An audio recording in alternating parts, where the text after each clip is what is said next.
should never, ever, ever get to the end of your tax year or tax season and not know a ballpark rand figure of how much you should pay or receive. So people kind of get to tax season and they're hopeful and they're like, I got a refund. At least that was, I got a refund. Oh, am I going to get a refund? And oh, you got a refund, but was it as much as it should have been? Or, oh, I have to pay, but did you have to? And the thing with tax is that it takes a year to work out certain incentives. Natasha, welcome to the LifeKraft podcast. I am so excited for this conversation with you, and I know I always say it, but I have the most fabulous guests, and I know that what you are going to be sharing today is going to make such an impact because you are one phenomenal person. I usually take a little deep dive into my guests before they arrive, and I'm so excited to talk with you today. Thank you for being here. Thank you for having me. I love it. I love your work. I love the holisticness of it. I love your guests. I love everything that you're doing. It's amazing. Thank you so much. So, I would love for our community to get to know you a little bit better, and then we'll dig into some of the things that you do. But I know that childhood forms us in every single way, and childhood can either shape us into an amazing human being, or there could have been some knocks that we have to overcome as adults. How was your childhood like? Tell us a little bit about growing up and becoming the woman that you are today. It's actually crazy because I was like, how am I going to answer this? I think I've spent most of my life like not wanting to. But my friend, I spoke to her about it and she said, there is power in your story. And I telling you that my friend actually spoke a lot about her childhood and that gave her a lot of healing and just being able to identify a lot of things. And so my childhood it's been one that I think has shaped me, it has molded me. It's also prompted me to discover a lot about myself and why I do certain things, and then also to reconnect with things that I feel are important to me. And so many lessons have popped up from that. One of the, I'd say, most recent big ones is that um, the thing that matters to you the most is the one you're going to respond to most viscerally. So if you really, really want, and God really said this to me, is like, it's because it matters to you that you feel that way. You'll see that the places where you are most clenched up are the places that are like the most sensitive. And I think for a long time, you live in the wrong identity of yourself or the wrong definition of what matters to you, because what you're trying to do is be protective of something rather than actually lean into it and embracing it. So a big example for me is connection or just relationships. And I had a hard time with that because growing up, I didn't have great relationships. My parents and we're good, but I mean, I feel there was a lot of healing that had to come out of that relationship or those relationships. And for me, I found out that as a result of that, I pushed away a lot of relationships and a lot of connection, which really perpetuated the same pain of, feeling abandoned or feeling rejected or feeling unlovable. And because you're kind of keeping people at bay and you're not finding ways to connect with yourself, to connect with people, it just becomes a self-fulfilling prophecy. And I also found that those are the places where the biggest strength lies. And I just felt like that's the biggest attack that's going to come on you, is that the place where your biggest strength is, or what God has given to you that matters to you the most, is the place that you can protect in the wrong way, where it doesn't nurture it, it almost crushes or hides it. It's actually something that needs to be out on a pedestal. And there's small things and big things that I feel God has done in my life where He's put me in places where you have to heal. But more than healing, you find yourself. And I've been finding myself by rediscovering what mattered to me as a child and how in my adulthood, in my young adulthood, I have, hidden away, or I have kind of not paid attention to or not understood why it matters to me and the healthy way to go about it. Because yes, there is hurt, but then there's always going to be. So what are you going to do? Are you going to recoil from it? Or are you going to learn to coexist with hurt and pain and, all of the things that are inevitable in life, and then figure out who you are in the midst of that and not have that I don't want that ever to be a thing that I need to decide, no, well, things are crappy, but I'm not a crappy person. So this is who I am. Yeah. Things are painful, but it's fine. You'll find healing and that's okay. But when you heal in the direction of who you want to be, not Oof. what you want to feel. and I was like, well, let me feel. I had a huge issue with memory because my Mm. coping mechanism was just to forget. So now it was a Yeah, thing me of too.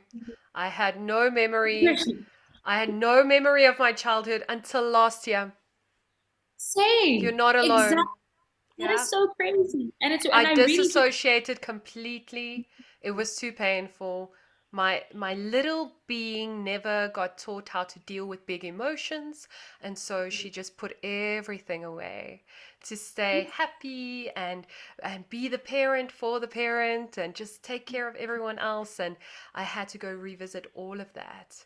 So I so relate to your story, and it's very scary, and for the first time I'm like, yeah, I'm okay. I'm Melissa, yeah. and I grew up there, and we were dirt poor, and sometimes we didn't have like resources, and it was tough. And I don't have a great relationship with my mom, and I'm not connected to my father. That's my story, and that's like it shaped me, and it's beautiful because it's unique, and it made me the person I am, and that's okay. Would I wish that on someone else? No. Would I wish that on my little inner Melissa? No. But now I get to take care of her. And I'm going to do a damn good job. Mm. I'm going to make her feel safe. I'm going to give her good memories. I'm going to show her that life is way more than what she was taught. So I'm so proud of you for going there. I'm very proud of you because Thank I you. know what it takes. I'm very proud of Yeah. you. It's crazy because some emotions you just don't have words for. You just didn't Yeah. experience them. So it's like experiencing everything in bulk because you just kind of stuffed everything away. And it's so So I, random sometimes, hey Tash. You'll just be like, when you start digging there and you start healing your inner child and allowing for those memories to come up, you're like doing the dishes and then trauma, and then you're like driving in the car and you're like, why am I thinking about this now? And you feel all of those emotions coming up, and you'll notice you'll be just sad some days for no apparent reason. And it's yeah. because God is bringing it up so that it can come out. It's like it's just coming up to come out, coming up to come out, because you're a safe container now for your inner child. You're a safe You are container so, for that is her. so good. This is a great way of putting that. Oh my goodness. And it was a God. The God was like, I got the word catharsis and I went into the Greek, and it's like this intense cleaning process that it was just about going into my emotions. And there was a time that God would say, I'm setting this time aside for you. And it was always a Sunday. And I'd have to like not just close myself in the room. And the weight of my heart is always research.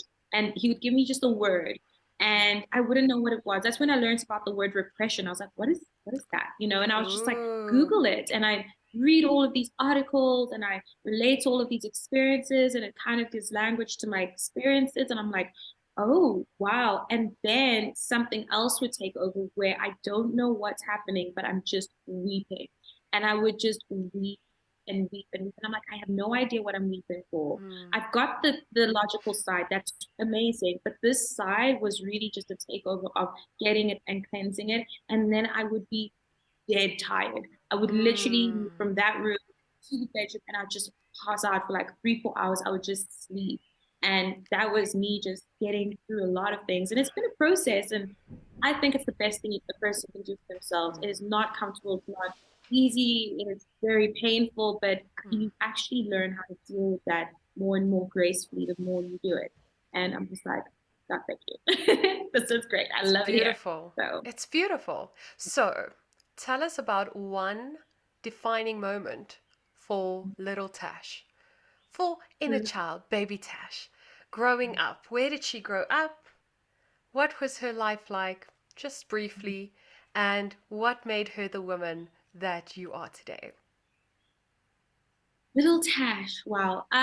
Cape Town mainly. I grew up. I moved around tremendously. I never had like a family home. I don't remember many of the places I lived in, if any.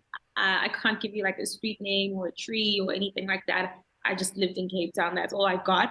But defining moments, I think transitioning from primary school to high school, I accepted myself. Ooh. I accepted that I was just it was okay. Like I understood that I was different and people used to bully me a lot for it. funnily enough, it never bothered me that they bullied Mm. me for it. I just found them to be a bit like immature. I was like, but this is what your issue is really, don't you? There are bigger things out there. I think it's also when you kind of go through things, you're like, this is a problem you want to give me. I've got way more. It's just, I felt that way too. Then I'm like, seriously, you're gonna bully me about my nose? Like, I'm living that life at home when I'm not at school, and now you're gonna bully me about this? Okay, go ahead, whatever. It's so silly. Yeah, it feels that way. I'm just like, you're gonna go home and play with Barbie dolls. It's fine. Like Yeah. it's okay. And but growing up out of that now, it was less of a me and you and an us and them, but it was more of a compassion of that's your experience and that's okay. This is my experience and that's okay. I'll never do this thing of kind of that's your experience. Now, I think before I was like that. But now I'm like people experience emotions very differently, and what might seem very minor to me might feel very intense for you because that's your meaning that you've given that experience, and the meaning I give an experience is different because it's based off of who we are. So the thresholds are just it doesn't work. But for Mm. me, I think little Tash, um, I'm still getting to the memory part, but a lot came up for me that yeah, I was very bubbly and I was very passionate. And I remember really crying. I was like, and I still have this vision as to, so I was like, why is there world hunger? Why are kids, crying? It was a real thing for me. And in that moment, it's stuck with me since I was 6. In that moment, I said, well, I'm going to solve it. Like, I'm just going to fix the problem. It's simple. We'll fix it. To this day, I still think it's simple and I don't know why, but I'm like, there's a time that will happen and it will be fine. We will figure a way to empower people, not just help people and things like Mm. that. So that was a thing for little Tash, and the person that I'm becoming is rapidly evolving. That's a person I've always Mm. been. The person that I was 3 years ago, it's not that that person doesn't exist. It's just that you won't find me in that case anymore. My years have tremendously evolved. Um, and I'm very I pay close attention to that every day. Not that I'm trying to chase something, but I'm embracing the opportunity to be more myself. And Mm. sometimes that looks like sitting down and resting, or reading poetry, or writing it, or sometimes I'm reading a journal or like science magazine. Sometimes I'm listening to podcast, whatever it is, but those things infuse in me and reveal in me a person that um, I can tie back to that little Tash, that little kind of seed, and the different branches that grow every day. That this is who I want to be. This is how I want to glorify God. This is who I'm prepared. This is who I'm created to be. That question every day is, who are you created to be, and how does that Mm. look like? And I think every day I try to figure out, yeah, this is it. I love that. I also love that question. It used to bother me so much until I realized that it's an evolution. I'm not Mm, created to be just one being. Especially, I think women embrace it more than men, to be quite honest. Or people tapped into their feminine because we have to play so many roles. And every part of your life is going to require a different part of you to evolve and to come forward and to step into that. And healing the past helps. Having little Tash with you to embark on that journey, integrating those parts of yourself helps, because I always used to try and keep her and my past and that whole story away from who I am today and the legacy I am building today. Not really that I'm building a legacy, but you get what I'm saying. And the energetic gap between mm, those two. It was like she sure. was like, "No, but I'm part of you and I want to go with you. And I don't want to just live in this bad experience forever. I want to go with you into the good one now. Show me it was worth it. Show me that everything is going to be okay." Because when I was a little girl, I used to pray for that everything would just turn out better than what it was, so that my life wouldn't be that way forever. And now she deserves to come along. She deserves to come along, and it's safe for her to come along. And I'm like, come look, all these cool things that I'm doing now. I'm talking to people like Tash. It's amazing. Come along. Come see, everything is fine. You've got a great partner. You've got 2 great dogs. Everything is okay. You are loved. You are safe. You are seen. Um, yeah, and you're taken care of in every way. such abundance every day. So, so grateful for you sharing that. Such a Thank beautiful you. story. First time. But I think in something as public as this, but I do think people want to talk about keys to success and this and that, and it really, really lies in yourself and figuring out your relationship to those things because things do become a bit, we have cravings for things that should happen. We have cravings for justice, for peace, for joy, for ease, because there's a reality in which that actually is true, but we kind of Mm, just wrestle with it like, make this easy. And it's like, no, we need to find the places where things flow. And that comes into understanding ourselves so that we can define those kind of roads and routes that we take.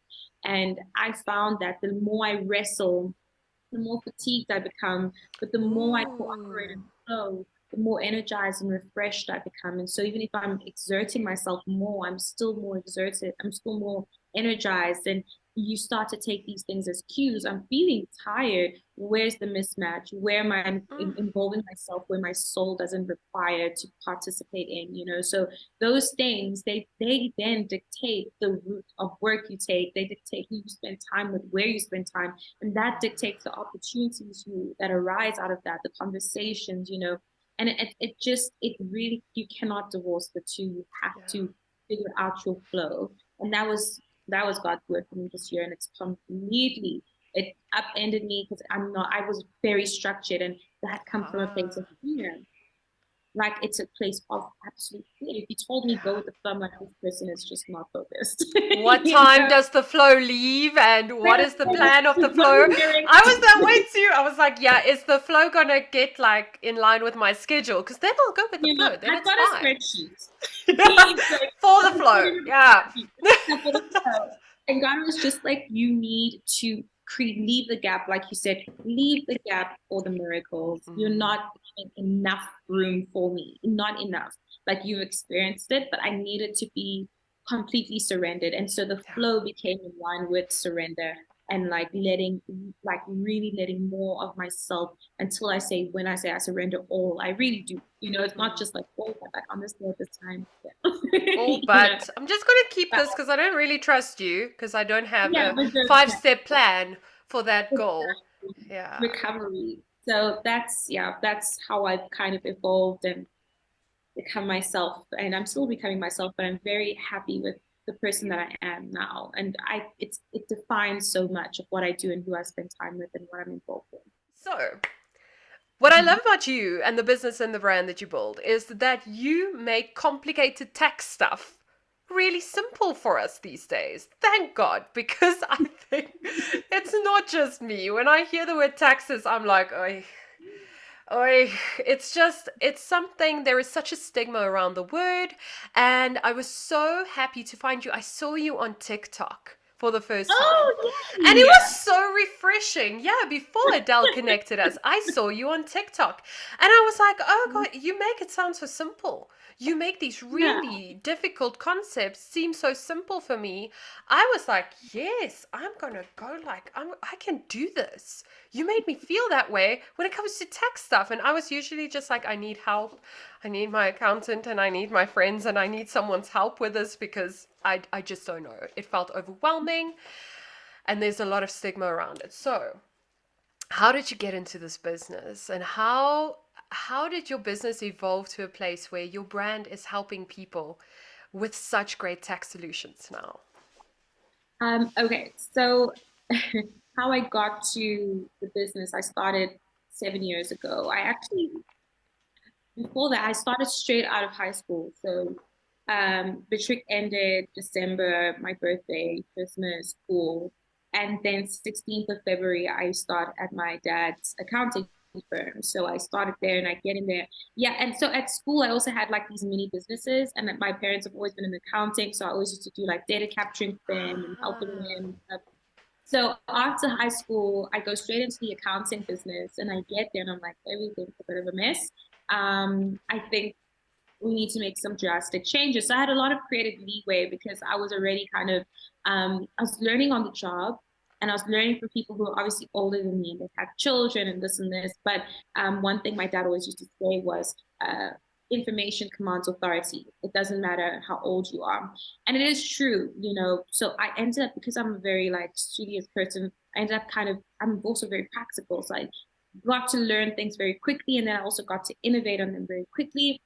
And then I was like, oh, cool, this is cool. And then 2017, 2018 is when I went out um, on my own. So I still co-own that accounting firm, and then I have my own. And so I've been doing it for a while. It's been a really, really long time. So I had different branches also before then. It was a lot, but 7 years business where I've been like, okay, this is what I'm going to do. Tax was quite very recent actually. Ah. And it's so crazy. I was talking to God. I'm like, I'm a bit unfulfilled. I'm feeling a bit of this fatigue that people feel. I've never felt that before, by the way. I've never had I felt burnout. Things were really tight. You know, it's not like things were flourishing. I was actually at the best part of my life and feeling the worst. And I Mm. finally understood it. I was like, oh, this is how people, when they say burnout, you know, like they don't like working. I was like, oh, I hate it here. I hate Ah, it it here. sucks so bad.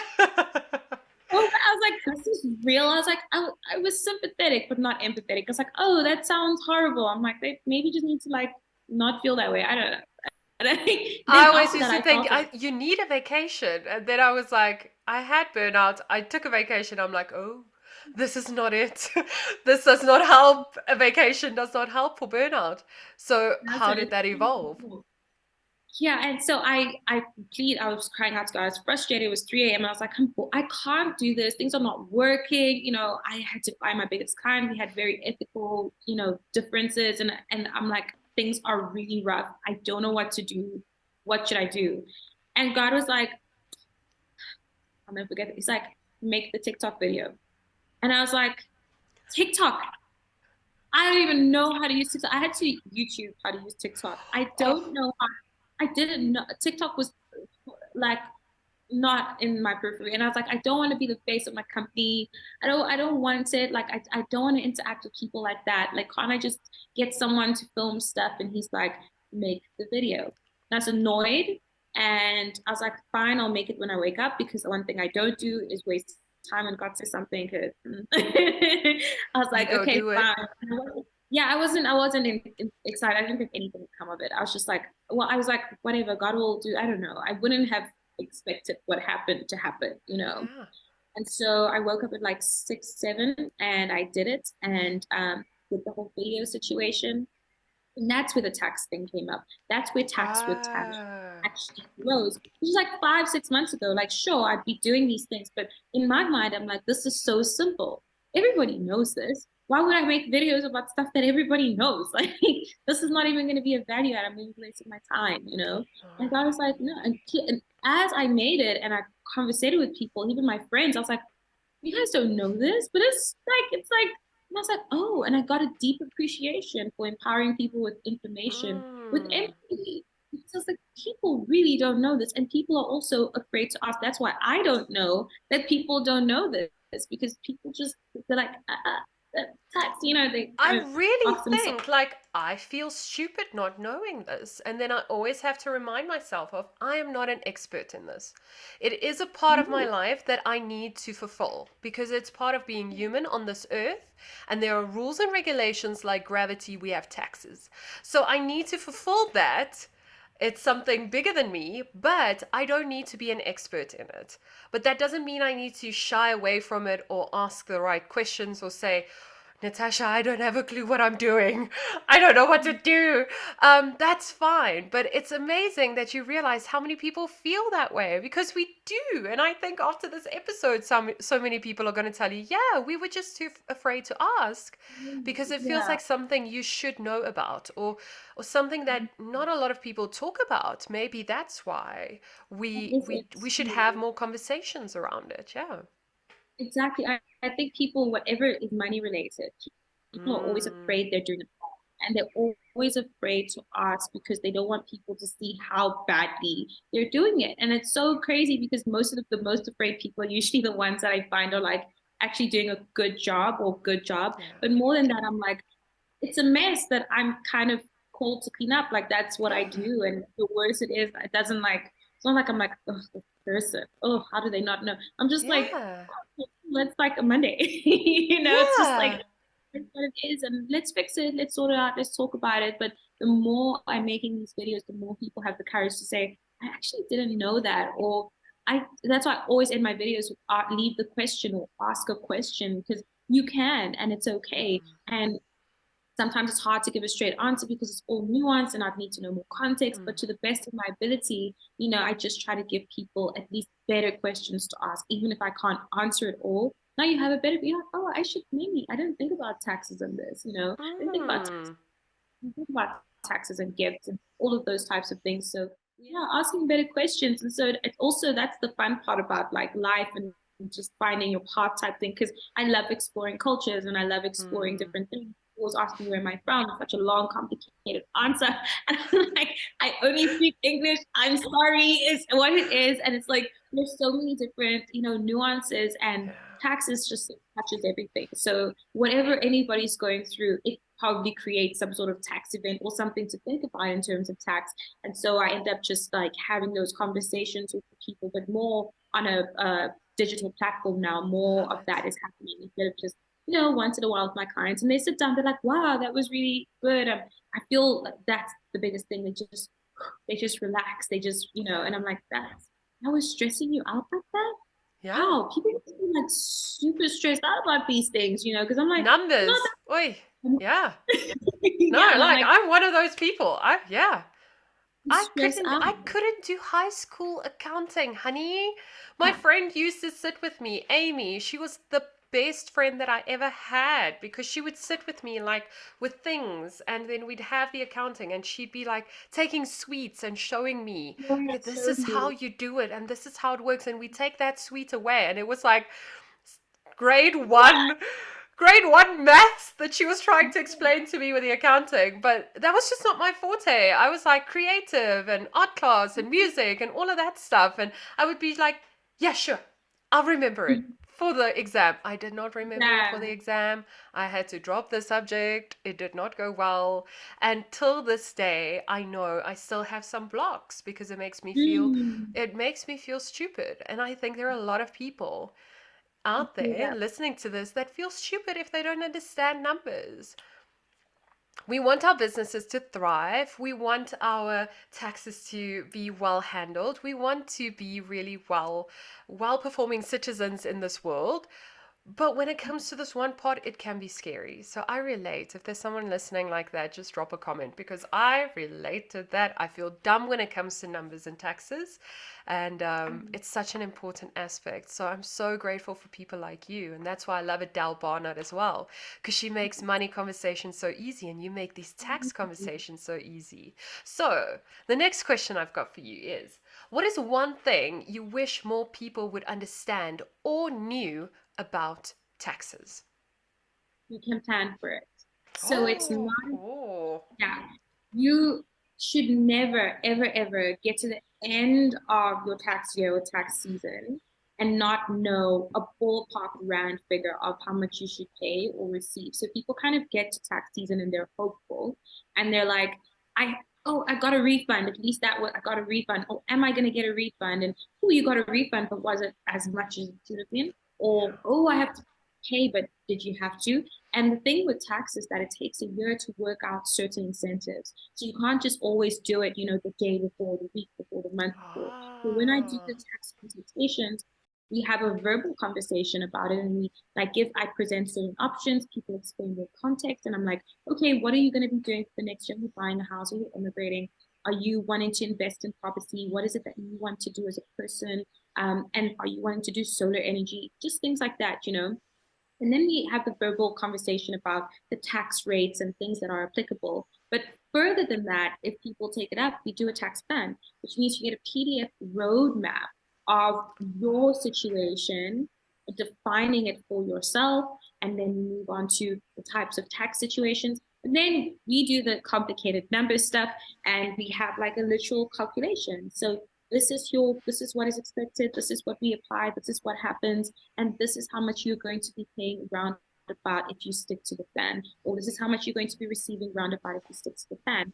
And it just helps people. So come February, or if you're in a normal tax season, come July up until whenever, you're going to then be paying, this much tax, or receiving this much tax, but you planned for this much. So the biggest Ooh. thing, don't be hopeful with taxes. That's where a lot of the anxiety comes in, because Yeah. people don't know what to expect. And they're always thinking something horribly wrong will come that they cannot anticipate. But there is Yeah. like, it's math, right? So there is a formula for it. Not everybody has to do it, but then and I think accounting has, I mean, I haven't found anybody else who does videos right now when it comes to tax and accounting, or it's very sparse, it's not very educational, it's not very informative. And I think as well with accountants, even when I speak with accountants, a lot of the thinking is extremely, book smart, Linear.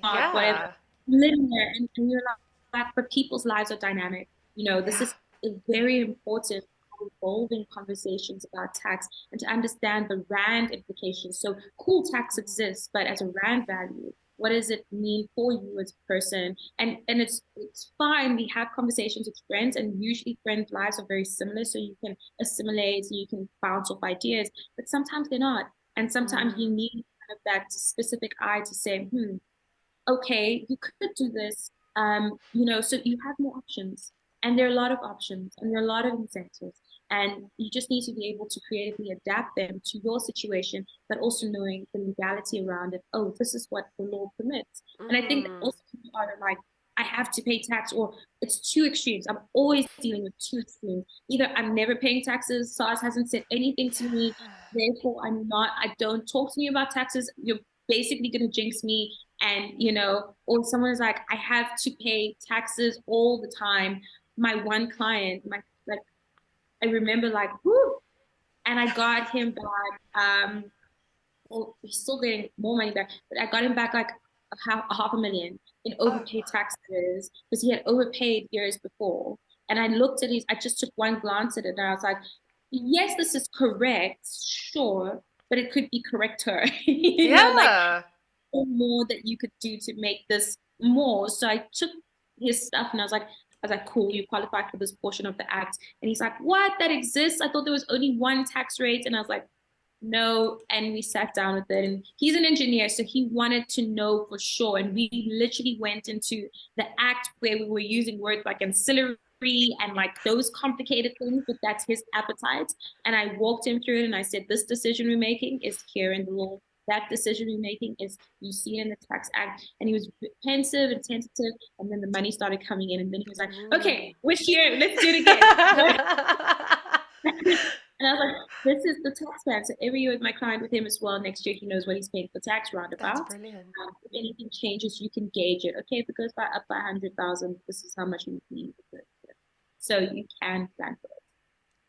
That is for my recovering control freak heart. It makes me so happy to know that we can plan for it in that way and that there are professionals like you to help guide us through that. Because for so many people, I mean, it's your entire life, but for us, it's just a part of our life that we want to really get over quickly and make the best of it, so that it's not this weight. And I love that you mentioned that it's such a stark contrast between people who don't even want to talk to you about it and doesn't even want to think about it, to other people like overpaying taxes. So many of my friends did that as well, until one of our friends became a CA, and she's like, no, you guys, come on now, we need to look at this. It's like a money conversation, it's like health. Let's take a look at what's going on, because it might not be as bad as your mind is making it out to be. That's so refreshing to hear. The next question I have for you is, what would you say is the most important thing to understand about personal taxes? They're always changing in line with how your life is changing. So Mm, it is also not necessary for people to know everything. It's a profession, it's a ah, specialization. Not all accountants know everything about accounting, first of all. mm, Not all accountants know everything about tax, not all accountants know everything about auditing. So it's just like medicine. You have your GPs, and that's great. But if you want to specialize, it gives you a more, pointed approach to what you're doing. And so that's why I say tax specialist. I don't say accountant. As much as I'm an accountant, I'm a tax specialist. I have many, many other passions and things that I do, but that just conveys things a lot clearly. But for personal taxes, prepare for it, plan for it, make sure that you keep certain documents that you should keep, know what you need to do with it, have a game plan, have a strategy. I love that. People don't have a strategy. It's like, should I keep receipts? Sometimes yes, sometimes no. That's the Ah, thing with accounting. It's like, yeah, but also no. I need to know what's going on. Does yeah. it work? Which receipts do you keep? When do you do it? When do you file? Some people will file different dates, other people will file different dates. So it's all just dependent on yourself. And so having a diagnosis of your situation is Mm. important. You should have, when I eat cheese, I'm lactose intolerant. It's not a good thing. Yeah. So with your taxes, like what works for you, what doesn't work for you, and then you know yourself in that context. Ah, I love it because it's so holistic. It sounds like health. It sounds like what I tell my clients. We can't just give this one diet that is the human diet and there you go, because it's more nuanced than that and it's a personal thing and your health is a personal thing. And now your taxes are personal as well, which I love because it makes it less scary. So, what is a major misconception that people have around taxes? Huh. That sauce is out to get them, or that Oh, it's yeah. super That's scary. a big one. I've seen that on the internet. I've seen it. It's like the government is out to get me and SARS is out to get me and yeah, it's tough. It's It tough. is tough. And I think it's because we have siloed conversations, and because when we learn accounting in school, we don't learn tax, which is Yeah. baffles me. We don't have conversations about tax. I mean, I was speaking to the reason I'm having these conversations with people, like things like Lobola or things like just a funeral cover. Like I partnered up with One Spark about that, to speak about funeral cover, to speak about life cover, because some these things are inevitable. You're going to get married. Someone is going to pass on. Something is going to happen. How does that affect your taxes? And because it's our legal responsibility to know, and we're held liable for that, it's also important to understand how certain things do work for you. But the misconception that I do find is that tax is always bad, or that it's always inconveniencing, or that it's just, it's not a great conversation to be Mm. having, or a comfortable one. And so actually I got this from, there's a great marketer, I forget his name now, but I can't change tax. I can't change how scary or things like that it might feel for people. What I can change, what I can offer, what I'm passionate about, is giving them the best experience. So I might be in a very slow car, and maybe some other conversation is an exciting Ferrari. But one thing that I can't compete on speed. I can't compete on the fact that tax is tax and it's kind of Mm. boring sometimes. But what I can, people an amazing experience. Like Yeah. I don't really send PDFs. I send them like these cool graphic type of things that help them. I make sure that they feel comfortable, and make sure that they feel like it's an empathetic ear. Like you're not crazy. You're not asking a stupid question. Ask the deepest, craziest question that you can, because that's what I do. So Mm. that's the best thing that I can do with tax, is to try and make the misconception that it's absolutely horrible and awful, flip it on its head, and at least give you a great experience with Mm. what you feel is an awful part of your life type of Ah, yes, and you do that. You do that with your videos, you do that with this podcast. You once said that the revenue of businesses is relationships. So you have had a bunch of businesses, you have a bunch of businesses, you have really strong businesses and a really strong brand. What do you mean by the revenue of your business is relationships? Yeah, that was a growth factor. I didn't always believe that. I always thought the work speaks for itself. I will do the best work for you. You'll absolutely love it. You'll come back. I don't need to have small talk with you. Let's move on. Like just don't be in my office, type of Yeah. thing. And I was very young when I was like that. And I think again, it came from a lot of the childhood thing of not being able, wanting to connect. And as a result, being in places where I couldn't really connect with people who were my people. But the more I evolved in business and just in life in general, you get exposed to people who are doing cool things. Those cool people, it puts you on cool platforms, you have great conversations. And that is a line item you really cannot underestimate. Like Oh, the yeah. people that you're around, will reveal to you the real value of your business. It's the type of Ooh. people you're able to attract and the type of people you're able to retain. That is the real value of your business. Sure, you can make money. It will honestly plummet if you can't have good relationships and cultivate good spaces. And so I found that for me, money is fine. Access is everything, right? There's ownership and there's access. I prefer access. Ownership comes with responsibility. It's cool. Um, but when you have, I could either make a bunch of money and like get a private plane for 100 million, or I could just have like a really great relationship with someone who owns private planes, and it's the same thing. So that's the Wow. same kind of revenue is for me is the access, and also, am I do I love this? Am I enjoying this? Those are the line items that I think are not put on your balance sheet or your income statements and your financials. Ah, fulfillment is everything. And that's what you're I speaking about. wish it was It's a line item. absolutely fulfillment. Yeah. Yeah. And I think moving away from the idea that you can't have both, that you can't have fulfillment and the money. We need it, we want it, it's fine to want it. We are Yeah. creators by nature. We want to create more and have a bigger experience of life, but you're allowed to have the fulfillment and it doesn't need to be either or. And I think you're such a great example of that. You've grown into fulfillment, yes, and the success, and serving, yes, and the fulfillment, and the money, and the great relationships. So it's so great that you're looking at business in such a holistic way. I'd love for you to give a little bit of advice of what you think helped you to build the successful business and brand that you have today. Build yourself. You've got to start inwardly. Every everything everything you experience is a lag of what you believe. You start creating your reality long before you start experiencing it. And so, where you feel that you are not fulfilled, it is because you are inadvertently creating and reinforcing environments where that happens. And so, Mm. I have to take a bit of a step back and say, which parts of myself keep creating these environments? Which words am I speaking? What do I believe that I keep? Because you don't get what you deserve, you get what you believe, right? Ooh. And that's an We important need to have bit. a mic drop moment right there. Mic drop. Just repeat that for us. I'm like, hallelujah. Yes. Yeah, you You do not don't? get what you deserve, you get what you believe. And that's it. A lot of people That's don't life. actually believe that you can have something. Do you believe you can have a good day?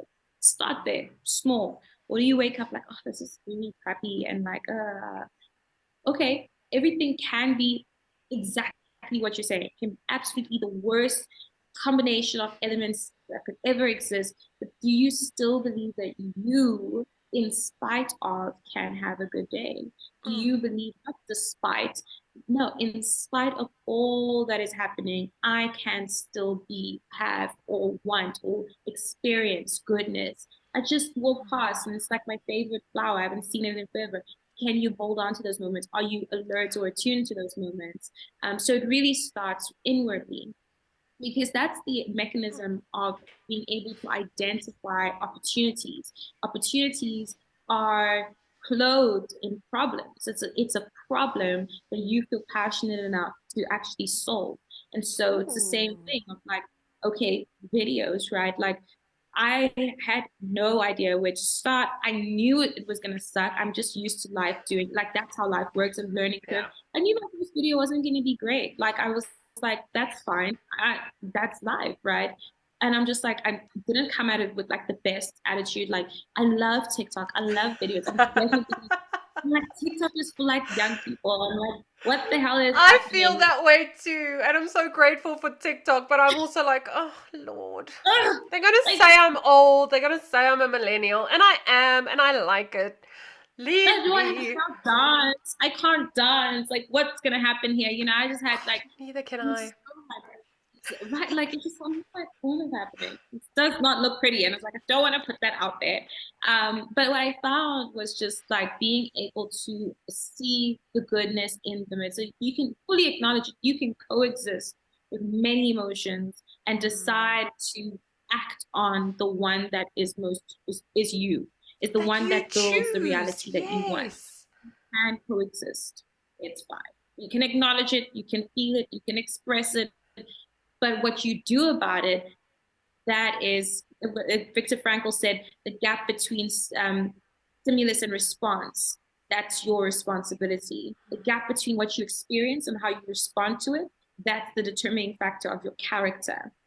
So I think business is that character development, and you get a bit better at it, and it reveals itself in business. Many other ways, but I always say I can see a good business person in the small things. I was hosting, and I'm like, you'll see that my one friend came with like this crate of stuff. He's like, what should I bring? I'm like, snacks. I tell everyone, bring snacks and your drinks, and the rest is fine. And yeah, snacks. Everyone brings snacks. He brings this crate of snacks to build a platter and a charcuterie board and a this and he shows up with excellence. And he's like, this is what I'm bringing, even if it's just to like that person's gonna design your house amazingly. He's a civil engineer. I'm like, I know you're gonna do Yeah. those civils like insanely. He's like, yeah, and then this can fold up, and he thinks about the packing up, he thinks about the cleaning, he thinks about, so that for me, I will do business with you just because of how you show up in life. You cannot divorce how you show up in life with how you show up in business. You can't. You just cannot. You absolutely cannot. That is a bomb that you dropped. So, yes, it's so true. And some of the most, I always love, I really started adopting a mindset of surrounding myself with people who I look up to. I want to feel like the dumbest person in the room. I want to feel like every time I'm around my friends and I'm having conversations, whether it's via Zoom or in person, like I'm just like, damn girl, you need to step up your game. You need to be more excellent. You need to do your work better. You need to think about that. And it's so great to know that it's like we spoke about before we started recording. Success leaves clues, and people Yeah. like that leave these beautiful clues for us to look at. And then the beautiful way that life was put together is we can copy that, if I could put it that way. Mm-hmm. We can emulate that. That's the word I was looking for. We can look at them and say, oh, I want some of that. I want to do that. That's why I created LifeKraft, for people to say, I love the way that Tash thinks about this. I love the way she envisions this. I love her perspective on this. I love what she does. So now I want to get into a little practical question for you. And then Perfect. I want to go into some fun rapid fire questions.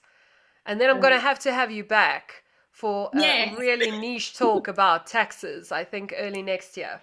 But what I want to know from you is, what do you think in your everyday life, your routine, your rituals, your daily going about life makes you a really great businesswoman? I reflect constantly. Um, our brains have an ability to reflect every 10 seconds. Some people, when I say it, they think that it's tiring, but I sit through a lot very quickly. I get to truth extremely quickly because of Mm. the ability to constantly filter small things. Why am I drinking water? Is because I like watched an ad. I just take time and take stock of my whys. Why are you doing that? How are you treating people with love? Are your values aligned with what you're doing? That's You can take that on a macro stage. You can do it every 7 days or every 21 days. But I tend to do it pretty much constantly. What am I? Who am I? And am I like centered within myself?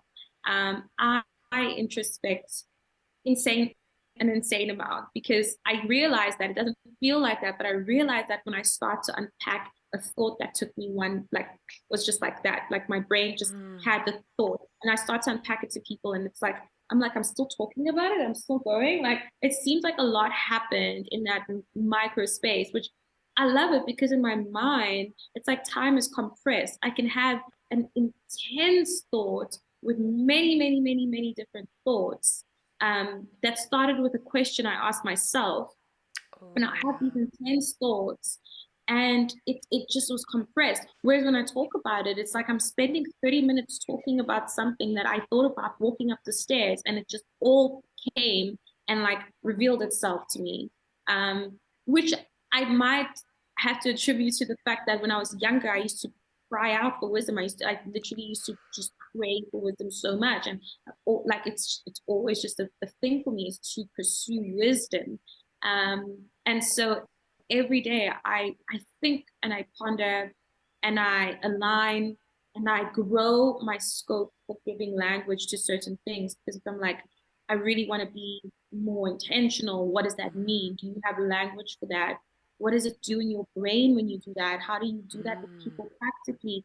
And it allows me to have different touch points, to have in-depth conversations with people who are completely different. And that's what I realized when I had my friends over. I was like, these people are actually quite different, but I can have an intense. There's a chord, there's a tether between us that I can reach, that I've reached. And so my mind and my soul is always expanding like this, Wow. like kind of like the universe type of thing. And I think it's because I'm always asking myself questions. I'm always questioning myself, not in a Mm. condemnation. It's a discovery. I'm not Yeah. condemning. It's just like, what's It's happening? an awareness. It's an Yes, awareness. yeah. It's actually being present. I always tell my clients as well. That's what consciousness is. Being present and aware in this moment. You're not thinking about something else. You're actually so present and aware of, why am I having that water? Why did I answer that question that way? Why did I have that thought? Is that thought serving me? Do I want to have more of them? Because I can pick and choose them. As you said earlier, I can choose where I focus my energy. But being so present and aware of everything you do is such a great thing. It made me think of some of the people that I learned from, Brendan Bashar and Robin Sharma, and all of these great high performers, always say that it's kind of an attribute of high performers to reflect and to be aware and to ask questions, not in a negative way, but in a out of curiosity, out of, I mean, being intentional with my life. So it's so beautiful that you mentioned that. Such a great answer. Love that. Are you ready for some rapid fire questions that are just for fun? I'm ready. I'm Okay, ready. great. So the first one is, what makes you smile? Wow. That is a good question. I smile a lot. You Um, do, and you've got the most Moment. beautiful smile. Everyone listening on audio, just head on over to YouTube and just go and take a look at the video as well, because she's got the most beautiful smile. Thank you. I don't know, just like living life, what we're talking about, kind of just being present, and moments where I realize I'm off autopilot. Sometimes you just sit in Ooh. here, right? And I hate that. Like we know this about the subconscious, that Charles Jung says, if you the subconscious will rule you. Like if you're not aware of it, it will rule you, kind of thing, you know. So it's very important to say, well, I need to be conscious of the things that make me. I love it. So sometimes when I get a glimpse of like myself coming out of that, or I'm just like, wow, I'm quite present, and I'm like, oh, cool, and just experiencing people as well, like when I can understand people quite quickly and quite deeply. So being able to understand that, and sometimes people might have been dealing with something for a long time, and I'll just like maybe say something, and something in them clicks, and just that physical, like, oh, I'm like, oh, that's cool. Because I'm like, oh, I'm sure they Yeah. know that, you know. So that's what makes me smile. I love that. It's because you're so present and aware, and then you can pick that up in other people as well. It's a beautiful, beautiful Yeah. attribute. Yeah. Next question. What is your star sign or your big three, if you know? What's the big three? Your Or the star, big three? your sun sign, moon sign, and rising. Oh, I don't know that, but I do know my star sign. It's a Sagittarius because I was born in Ooh. December. But I heard about this thing called Ophiuchus. Have you heard of it? It's Yeah. like this thing. Yeah, so that's technically, I don't know if it's the real thing, but my birthday is the 16th of December, so somewhere there. think you're a Sag. We should pull up your natal chart and see what the sky looked like in the moment you were born. See what is going on in there. But it's a fascinating field for me. It's like a science, but I always love knowing that because it's just like a little energy blueprint. I wouldn't ever say that I believe in it. It doesn't feel like it's not a religion. It's not something to believe in. It's a science. It's a tool. Yeah. So I always like just getting that little energy blueprint of that's why you're so spontaneous and that's why you're so philosophical and you're going to be very adventurous and love travel and things like that. But we could say that about everyone as well. So it's just cute to hear. Your favorite podcast at the moment? Ooh, I wish it was still. My favorite was Malcolm Gladwell's Revisionist History, but it's kind of taken a dunk. Right Mm-hmm. now, I would say it's The Diary of the CEO by Stephen. Ooh, yes. I really do love that. And there's a cute little podcast called Everything's Alive, and I just love it. I just Oh, I'm love going to it. check that one out. It's so funny. It's weird. I love it. I love weird. I mean, have you met me? I love weird. So that's great. So I'm going to check that one out. Okay, next up, what is a book that changed your life? Hmm. Hmm. C.S. Lewis's Mere Christianity. I really love that. I Ooh. love C.S. Lewis everything, but I read that every year. They're few, they're about three. That one, it's The Alchemist, which I've read about 6 times this year already. Mm-hmm. And Atomic Habits. Because obviously the Bible is just like obvious, but like Yeah. books outside of that, and then Atomic Habits by James Clear, where I'm just like, he does not need to write anything else. That is Yeah. brilliant. Yeah, I absolutely love it. That can be his legacy. He's done. I can't imagine that he's going to top that, but let's hope he As far creates as some I'm more concerned, things. it's all Yeah. yeah. Those are Brilliant my books. books. Absolutely. Okay. What is one meal you'd happily eat for the rest of your life? Um, wow. Actually, I'm so picky. That's the problem. Ooh. I'm such a We picky eater. respect picky. We Yeah, respect that. I can't even meal prep because I'm like, I will not be able to eat this on Wednesday because I'm just going to change my mind. Um, but what I really do love are truffle fries. Truffle fries are Oh, like, they're so, I can't have them all the time, but they are like absolute heaven for they me. are so good. You're so good. I have Oh, they crazy are so cravings. good. Truffle fries. I'm a foodie. That's why, like, I love food. I love food. I'm a health coach, but oh Lord, I love food. And that's why I always have to like add in that question because you guys give me like the best ideas for what to eat. And then you remind me of something, and I'm like, yes, when I travel now, I'm going to be like truffle fries, honey. We need to get that because Natasha said Fries. so. She reminded me of that. Yes, I agree. Imagine eating that for the rest of your life. Honey, yes, Just this. absolutely. Love that answer. What is your favorite place in the world? My home now. Mm, Um, yeah, I love traveling. I do. I really do. But I've moved recently, but anywhere that I move to, I just love it. mm. I feel very much at home. My home is very comfortable, and it's home. I love that. I also feel that way about my home now. I used to, when I was younger, I used to just want to get out of the house the whole time. And now, when I created my own home, I'm like, I want to be here. I want to be here the whole time. It's infused with love and gratitude and good vibes, and I want to stay here. So I get that. That's a beautiful answer. What do you need to remind yourself of more often? Mm. That you're moving fast enough. Sometimes I think, or that you actually did more than that. I think you've actually done stuff. Like done stuff. I, Yeah. this month was the first month where I was like, oh, oh yeah, I've done stuff. This is pretty cool because I'm just a bit nonchalant about things. I don't take criticism too seriously. I don't take praise too seriously.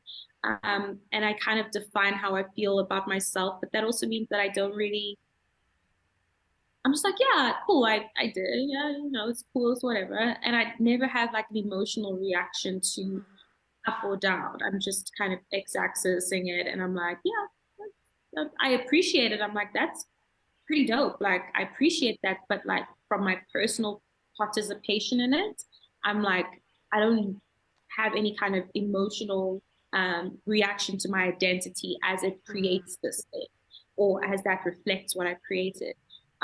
Which in some instances is good. In some instances, you create a gap of, no, dude, you've done stuff.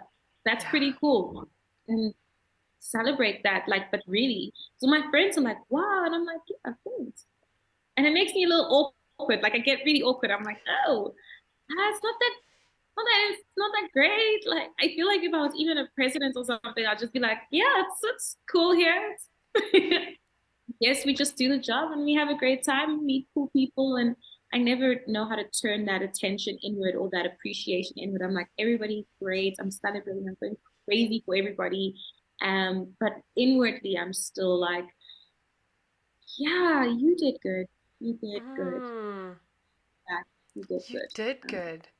Before I Yeah. get to my last question, I'm going to take a moment to acknowledge you for the woman that you are and the impact that you're making. Not just the fact that you make taxes bearable for people and that you actually put creativity and love and passion in there, not just for your accounting skills and your businesses that serve people, because we really need that. All of us that are afraid of numbers, you serve us, you help us. Thank God for you. But for the inner work you've done, for the work you've done when no one was watching, for the work you've done when you were alone in your house at night thinking, I want to give up. I don't know what the hell I'm doing. This is too difficult. You exude the fact that you kept going in those moments. And I think that's what we love when we watch your videos. Your resilience, the fact that you don't even look at your own success in that way. You're just so focused on serving and giving and being a light. And I want to encourage you. You always make me think of the fact that I heard this quote a while ago from Abraham Hicks, and you embody that you didn't come here to make the world a better place, Natasha. You being here makes the world a better place. And I would just want to acknowledge you for that. So, no more trying. You don't need to do anything else than just be you. We love you for that. And we're so grateful for what you're doing. You make the world a better So place, hun, just by being here. that is a powerful thing. I'm definitely going to personalize that and just, yeah, take a moment and personalize that because that means a lot. And I mean, someone saying that, it just, yeah, all of the work, you're like, wow, that actually is not just about the transformative power of you, but the ability to love and have people feel some type of way when they're with you. So that's beautiful. Thank you. I really appreciate that. Absolutely. You know quantum physics. You know that when you heal, the world heals. When you do something, it impacts everything. We are one being experiencing this. We're one body. And when you heal, when you transform, when you have a different perspective, it ripples out into the world. And that's it. So, ah, where can people get a hold of you? Where can people get in touch with you if they want to make use of your services? Do you have anything coming up in the next couple of months and into 2023? What do you have to offer? I love it. So getting hold of me is a website, lordbusiness.solutions, or Instagram or TikTok, Tax with Tash, LinkedIn, Natasha Lorde. Very excited. So we're having ThriveX event, and that's just conversation creating events, whether we say ThriveX Wellness or ThriveX Property or ThriveX Business. We have the first two coming up in Cape Town. So ThriveX Property Professionals, we help property professionals build a really good holistic ecosystem, and then businesses as well, helping them build really good economic ecosystems. I'm very excited for that because I have these Mm, conversations and I just love to have them more expansive and have other people join the conversation. So that's also on my website, lordbusiness.solutions. I am very excited for that. So I can't wait. Very small. We're starting quite small. We're just going to have a really good, intimate group of people. But yeah, I'm very happy about that. And then that's where they can find me online, and we can chat, we can book a consultation, we can talk, and just, yeah, get that out of the way and help people just embrace their taxes with a lot more confidence. Oh, yes, Lord, yes. Thank goodness for that. So we can all do that. And they have to find you on TikTok. I'll share all of the details down below. But I want to get to my last question. And this is the question that I ask all of my guests. What is one thing that we can do to live our everyday lives better?